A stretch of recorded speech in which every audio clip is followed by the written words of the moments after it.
Alright guys, I'm doing my first YouTube video. I've been contemplating doing one for a while. I've been playing with the mechanics some, but I opened up my Game Informer magazine this month, and usually I'm fairly up to date on the gaming community. But I stumbled across an article for a game called The Lords of the Fallen, and this game immediately struck my eye. It looks beautiful. There's some pre-alpha gameplay that's been released that should be running in the background right now, and it looks amazing. Lighting looks really well done. It reflects off the armor in a very elegant fashion, I think. Very cinematic. The smoke effects that they've got going on with the enemies that have embers burning in their chest cavities as they're laying on the ground, or not. They're not all enemies. Some of them are humans. It all looks really well done, and for this game not to have the kind of following that you would expect, I thought this would be a good opportunity to do my first video, and also to try and do gamers out there a service and bring this game to their attention so that they can at least follow it and see if it's their kind of deal. I know it's towards the top of my list right now. I am absolutely immersed in this game, and from what I've heard and read, this is absolutely my kind of deal. So, a little info on the story for you. This is what's been released thus far. Thousands of years ago, the humans in this land were oppressed by a god and his Rhogar generals, and they ruled everything. And eventually, we ended up defeating them, and we sent them packing. I think the god was killed somehow, but it's still kind of vague on that. But since then, humankind started working on a way to build the earth totally peaceful. Get rid of sin, get rid of crime entirely, make it non-existent. And right as we're at the brink of doing this, these Rhogar lords start reappearing and wreaking havoc.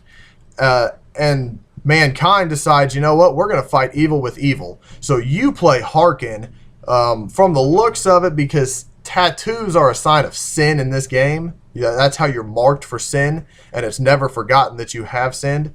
You're probably the worst person on the planet right now. I mean, you are inked up all over. You are not a good guy, but you look like you're going to get this job done.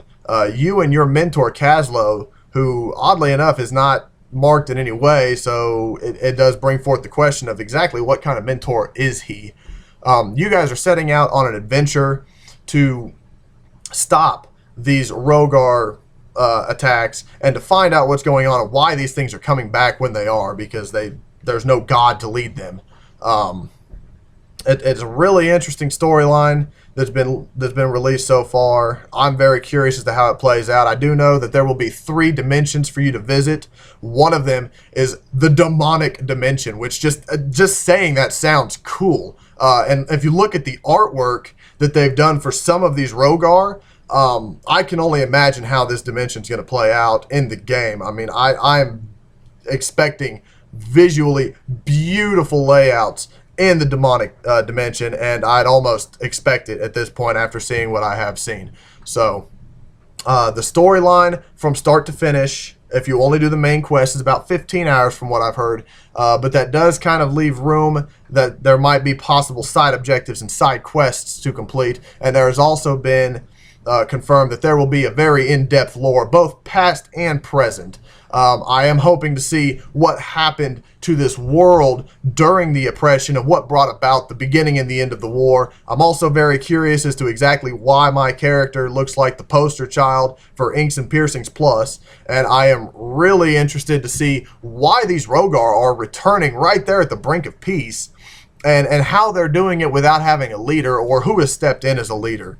Those are all interesting to me, and I love going through lore. Those are way better collectibles to me than, say, clip art or audio logs or anything like that. I love lore in worlds, especially ones that immerse me, and in ones like this that have branching story paths. From what I understand, the storyline will change as you play, and they have confirmed multiple endings via Dragon Age and Mass Effect, which, again, games that I hold very dear in my collection. I love playing games where there's a sense of morality, kind of like, if I do this, how's the game going to play out, or if I make this choice, what's going to happen here.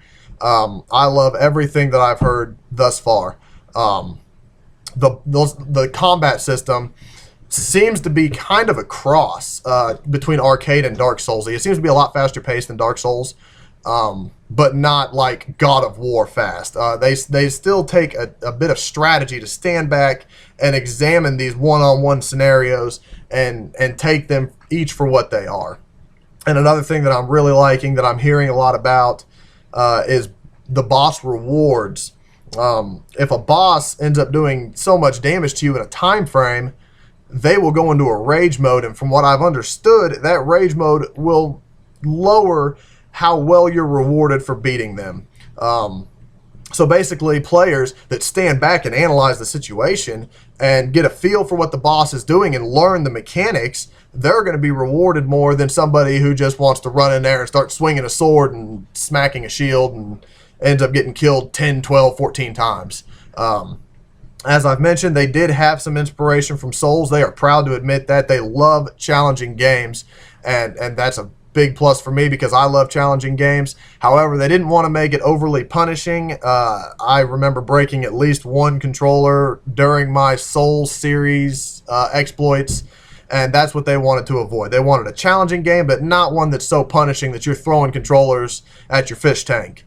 So, I'm really looking forward to this. I'm also looking forward to spells. From what I've heard, the spells are going to be very cinematic. They're going to be very beautiful to look at. And it's going to be hard for me not to overuse them because they did mention that players will not get rewarded as well for using spells. They can use them during difficulty spikes to try and help out and make it easier, but the players that sit back, they learn the mechanics, they learn how the game works, and they play that way. Those ones are the ones that's going to be rewarded the most, and that's appealing to me. Players that challenge themselves in this game seem to be that they're going to be rewarded more so than just the reward of beating a challenging game. They're going to be rewarded in game as well, which I love. So I'm going to be keeping my eye on this. It is on my E3 radar. It is on my release radar, which as of right now, I believe is fall of 2014. So be looking forward to that.